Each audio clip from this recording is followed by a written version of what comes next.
कहीं ऐसा ना हो कि हमारी गर्दन में कोई दूसरा पट्टा डालने की कोशिश कर रहे, कभी ना हो कि किसी और की गुलामी का पट्टा हमारी गले में पड़ जाए। नहीं, हम रसूलुल्लाह के जन्नत रसूलुल्लाह।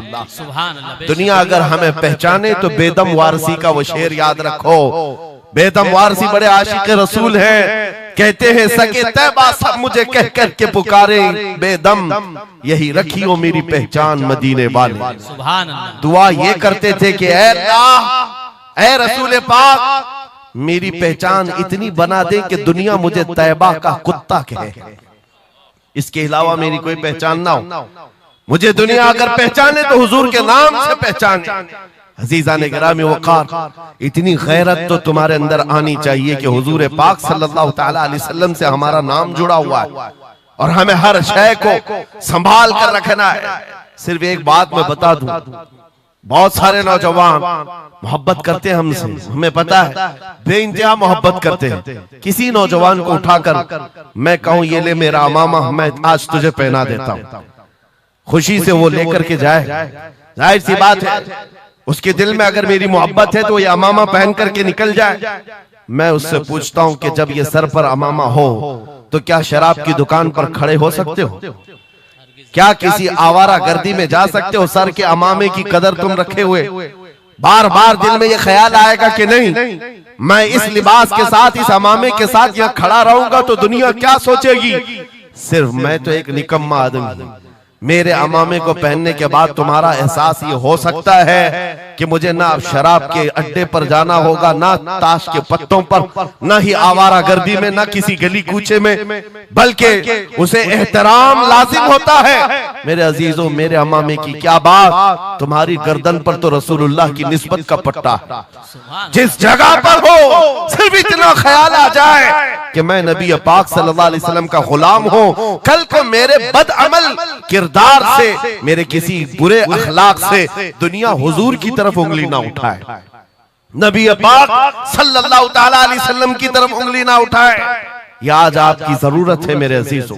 तुम्हारी निस्बतें हुजूर से वाबस्ता है तो तुम्हारा हर अमल दुनिया के सामने आईने की तरह है। जानते हो, जब ईद हो, बकरीद हो के जुलूस ईद मिलाद हो, दुनिया तुम्हें देखती है और पहचानना चाहती है कि कौन है मोहम्मद सल्लल्लाहु अलैहि वसल्लम। तुम अपने अखलाक से सफीर हो, तर्जुमान हो रसूलुल्लाह के, अपने आमाल से हुजूर पाक सल्लल्लाहु अलैहि वसल्लम की तर्जुमानी कर सकते हो और दुनिया हुजूर की तक पहुंचने का तुम जरिया बन सकते हो। आज एक हदीस में आपके सामने रखता हूं, हजरत उमर फारूक का दौर है। एक शख्स मदीने तैयबा में कर्जा लिया था किसी से और कर्ज चुका नहीं पा रहा था, और वो भी सहाबी हैं जिनसे कर्जा लिया है। उन्होंने आकर के मुकद्दमा कर दिया हजरत उमर के पास। तवज्जो से, हजरत उमर ने उस कर्जदार को बुलाया, कर्ज जिसके ऊपर था, बुलाया, कहा कि इनका कर्जा क्यों नहीं अदा करता? कहा मेरे पास कुछ चीज है नहीं, अदा कर दूंगा, मुझे मोहलत चाहिए, टाइम चाहिए। कहा कितना टाइम? बस 2 दिन का वक्त दे दें, मैं जाऊंगा अपने वतन और आकर के मदीने में इनका कर्जा अदा कर दूंगा। लेकिन अब वो पकड़ा गया हुआ आदमी है, इसको छोड़े तो किसकी जमानत पर छोड़े? जाहिर सी बात है, कोर्ट में जब तुम्हारी गिरफ्तारी हो जाए, कचहरी में, कोर्ट में हाजिरी होती है तो कोई ना कोई जामिन होता है जिसकी जमानत पर तुम्हें बेल दी जाती है। हजरत उमर ने पूछा, कोई तुम्हारा जमानत लेने वाला है यहाँ मदीने में? कहा या रसूल अल्लाह, हजरत उमर से, या अमीर अल मोमिनीन, यहाँ पर कोई मेरा ऐसा है नहीं जो जमानत ले सकता है, क्योंकि मैं नया हूं, जमानत कोई लेने वाला है नहीं। कहा फिर कैसे जाएगा, बेल कैसे दी जाएगी? भरे मजमे में से एक सहाबी हजरत अबू दरदा खड़े होते हैं, कहते हैं अमीरुल मोमिनीन, मैं इसकी जमानत लेता हूं, मैं इसकी जमानत लेता हूं। हजरत उमर फारूक ने कहा, अगर ये बंदा 2 दिन के बाद नहीं लौटा तो तुम्हें जेल में रखा जाएगा। जामिन के साथ यही होता है ना। तो उन्होंने कहा मुझे तस्लीम है। हजरत उमर के पास उन्होंने कबूल कर लिया और वो बंदा चला गया। 3 लोग हैं यहाँ पर, एक कर्ज दिया हुआ आदमी, एक कर्ज लिया हुआ और एक जमानत दिया हुआ। ये तीनों लोग अदालत से रिलेटेड हैं। अभी 2 दिन गुजर गए, हजरत उमर इंतजार कर रहे थे। शाम करीब आ गई, अदालत लगी हुई थी। आपने पूछा कि फलां जो कर्जदार था आया? लोगों ने कहा अभी नहीं आया। कहा बुलाओ अबू दरदा को जिन्होंने जमानत दी थी। बुलाया गया, कहा तुम्हारी गिरफ्तारी हो सकती है, तुमने जिसकी जमानत ली थी वो नहीं आया। हजरत अबू दरदा कहते मेरा यकीन है वो आएगा, मेरा यकीन है वो आएगा। मगरिब होने से पहले पहले वो बंदा देहात का रहने वाला दौड़ता हुआ आ गया, कर्जा वापस लेकर के आया।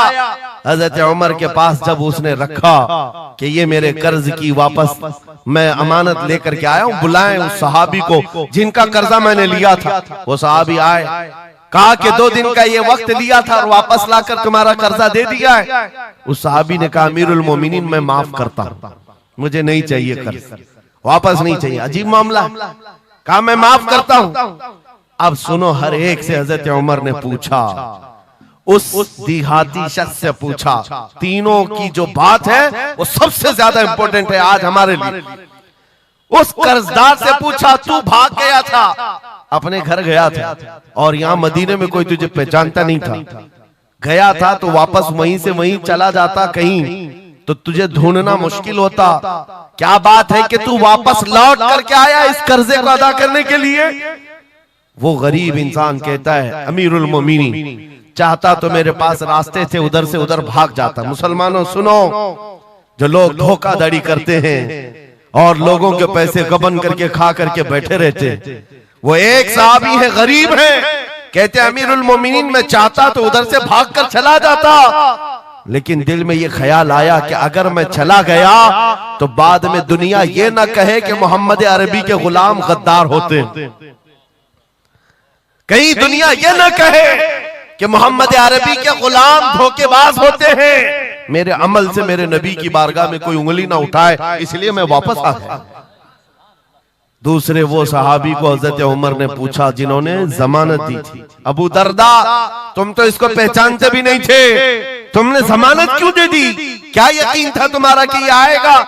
हजरत अबू दरदा कहते हैं डर तो सबको था, अजनबी को कौन जमानत देता है, लेकिन या अमीरुल मोमिनीन बात इतनी थी पूरे मजमे में सन्नाटा था, एक अजनबी के लिए जमानत देने वाला कोई नहीं था। मैं सिर्फ इसलिए खड़ा हो गया कि कल को दुनिया ये न कहे मोहम्मद अरबी के गुलामों में मदद करने का जज्बा खत्म हो गया, कोई हुजूर के बारे में ये न कह दे कि इनके गुलामों में रवादारी खत्म हो गई है, लोगों की मदद करने का जज्बा खत्म हो गया। हजरत उमर ने उस सहाबी से पूछा जिन्होंने कर्जा छोड़ दिया, माफ कर दिया, कहा तुम्हारी वजह से तो मुकदमा हुआ था, जब वो कर्ज लेकर वापस आया है तुमने माफ क्यों कर दिया? उस सहाबी ने भी कहा यार अमीरुल मोमिनीन चाहता तो मैं ये रकम लेकर चला जाता, लेकिन मैंने भी दिल में ये सोचा कि कल को दुनिया ये न कहे मोहम्मद अरबी के गुलामों में माफ करने का जज्बा भी खत्म हो गया है। तीनों का अमल हुजूर से रिलेटेड है, तीनों का अमल नबी पाक सल्लल्लाहु ताला अलैहि वसल्लम से ताल्लुक रखता है। सुन्नियों क्या आज हमारे हर अमल के साथ हमें ये नहीं सोचना चाहिए दुकान में बैठकर हो सकता है तुम 1 रुपया ज्यादा किसी को डाल दो, 1 रुपये से तुम्हारा कुछ होता नहीं, लेकिन साथ सामने आए हुए आदमी का ईमान बिगड़ न जाए, कहीं तुम्हारा चेहरा, तुम्हारी दाढ़ी, तुम्हारी टोपी तुम्हारे नाम से वो दिल में ये नफरत ना पाल ले कि मोहम्मद अरबी के गुलाम झूठे होते हैं, नाउज़ बिल्लाह। तुम्हारे अमल से नबी पाक सल्लल्लाहु ताला अलैहि वसल्लम की तरफ उंगलियां उठाई जा सकती, इसलिए होना भी तो इंग्लैंड की बात है, माजी करीब की बात है। बस में एक कंडक्टर ने एक नौजवान को ½ पाउंड जो पेनी होती है वहां पर ½ पाउंड ज्यादा दे दिया था, टिकट पैसे लेकर के वापस जो चेंज देना था ½ पाउंड ज्यादा दे दिया था। वो नौजवान ने ले लिया, रख लिया, कहा इसको क्यों लौटाऊं, इसको क्यों लौटाऊं, लेकर बैठा रहा। 1 घंटे का सफर था, दिल में 2-3 मरतबा ख्याल आया ½ पाउंड लेकर करूं भी क्या, इसको दे देता हूं, फिर दिल में ख्याल आया इसको देकर क्या करूं इस काफिर को। बाद में इसी कश्मकश में बात ऐसी आई कि वो नौजवान कहता है बस से उतरने से पहले मैंने वो ½ पाउंड